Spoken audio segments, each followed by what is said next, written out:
Hey gang, it's JC, and this is the Daily Dose for Friday, June 8th, 2012, a combined venture with Mind Active in beautiful downtown Clayton. Great television archives up top.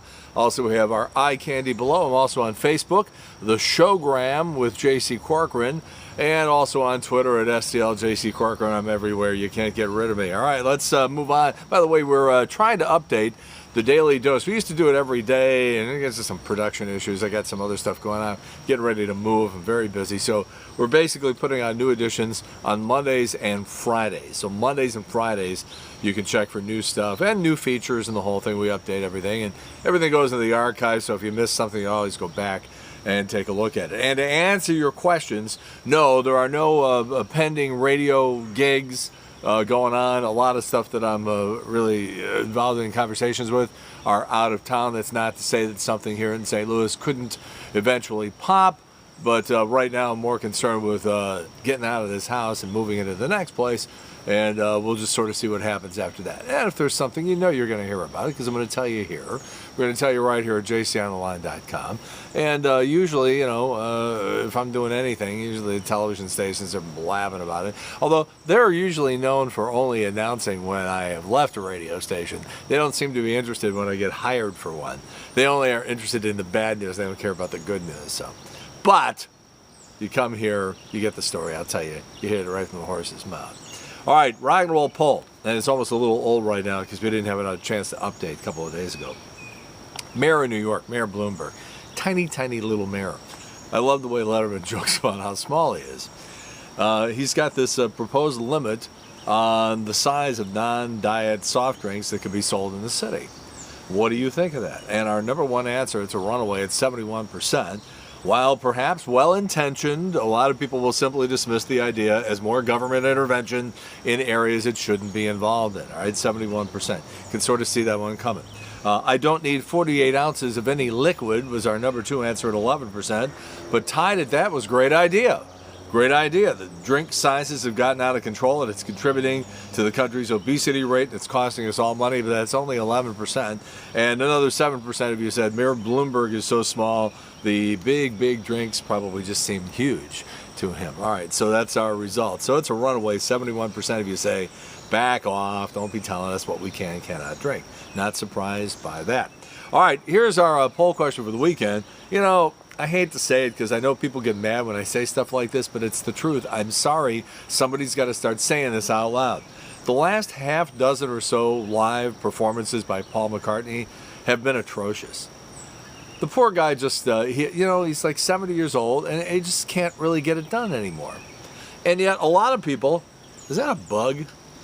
God, bugs, there's gnats out here. And they're flying around all over the place. I love summer, but somebody has to invent a bugless summer. Some people are just saying, well, look, it's just great. It's a Beatle, and we don't really care. I care because I like the music to sound good. So here's our question. Is it time for Paul to hang it up? A, hell no. A Beatle is still a Beatle, and even if his voice is shot, it's exciting to hear him. All right, B, maybe he should perform a much more limited repertoire that requires a lot less in terms of vocal and physical demand. Maybe if he sat there and sang When I'm 64 or Yesterday or stuff like that, instead of jumping around trying to still sing, she was just 17, you know what I mean, and I saw her standing there. Just a suggestion. C, he should have hung it up years ago, or D, Paul is dead. Please answer over in the corner. We'll have results for you next week. And it never fails. As soon as I start talking, a dog starts not just barking, but barking like somebody's putting cigarettes out in his eyelids. I don't know. Bruce Springsteen just barely outranks Dolly Parton as Americans' choice for composing a new national anthem. 60 Minutes and Vanity Fair dialed up numbers. Who do you think would be a good person to redo the national anthem? And Dolly Parton comes in second.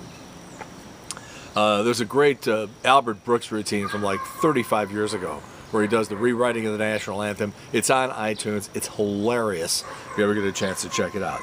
Few Americans think Republican and Democratic parties have changed for the better. That's also part of that 60 Minutes Vanity Fair poll. What type of movie is your life? Number one answer, a comedy. And Americans are more afraid of reading their retirement fund statements than a medical report. What else we got here? Yeah, that's enough of that.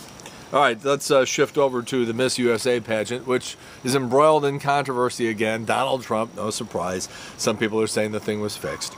The Miss USA pageant, they grabbed 11 of the contestants and said, who's the vice president of the United States? 6 of the 11 could not answer that question. Sounds about right, huh? South County Walmart Mobile Meth Lab.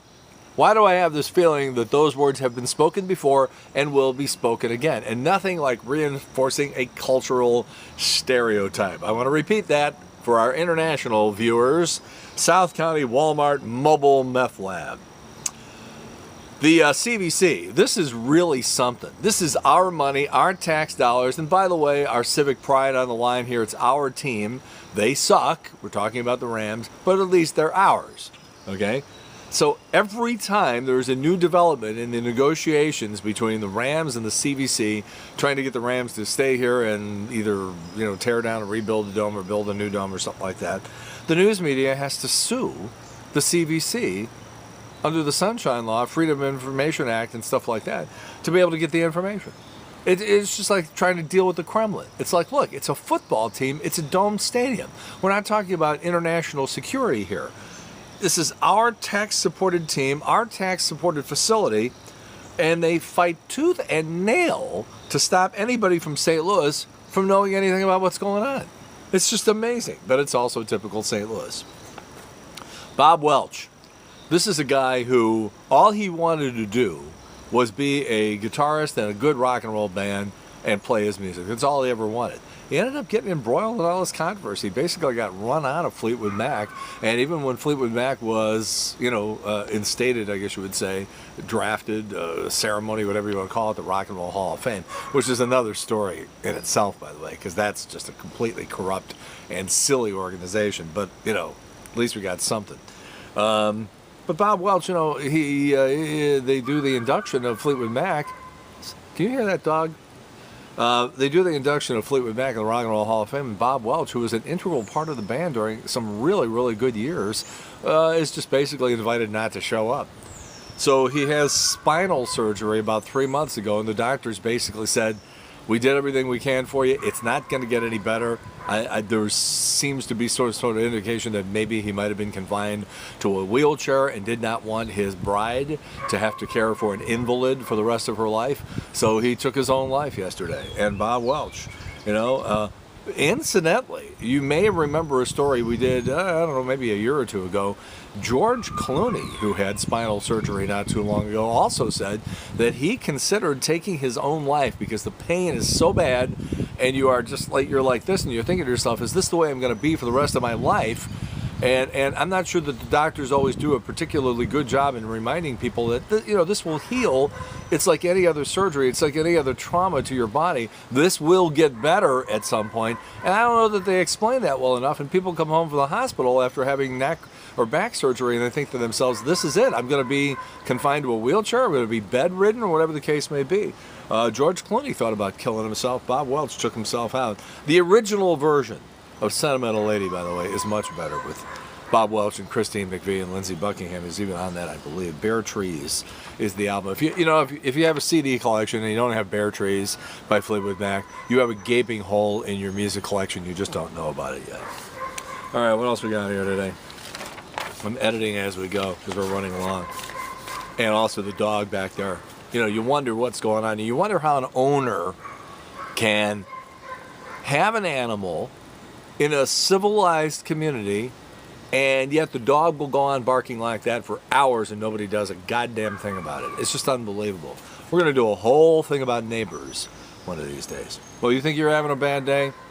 Over in Russia, or I don't know, Ukraine or something like that, one of those countries where everybody sounds like Yakov Smirnoff, a guy is driving down a highway and there's a flatbed trailer coming in the other direction carrying a house.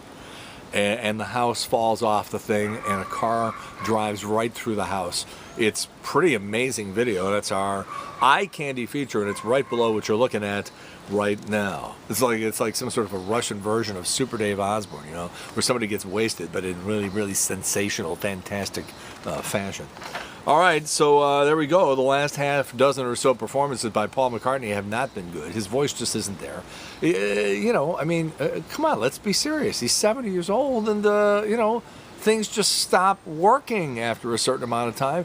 He dedicated the last 60 years of his life to playing music. He was like 10, 11 years old when he started playing. So really, and in the public eye, he's been playing for 50 years. We thank you, Paul. We thank you for that. But maybe it would be time to either hang it up or curtail it. Or maybe I'm wrong. Maybe you're thinking the exact opposite. Going, hey, it's Paul McCartney, and I think he sounds great. So please answer our Rock and Roll poll question. We'll have results for you on Monday if we don't have technical problems. If we have technical problems, it won't be until next Friday. So we're trying to get one cranked out every Monday and Friday.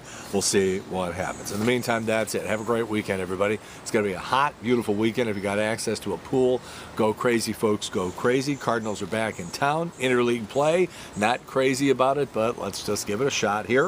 In the meantime, that's it. JC's Daily Dose for Friday, June 8th, 2012. A combined venture with Mind Active in beautiful downtown Clayton. And in the meantime, we've beaten this one to death. Have a good one. See you later. Bye.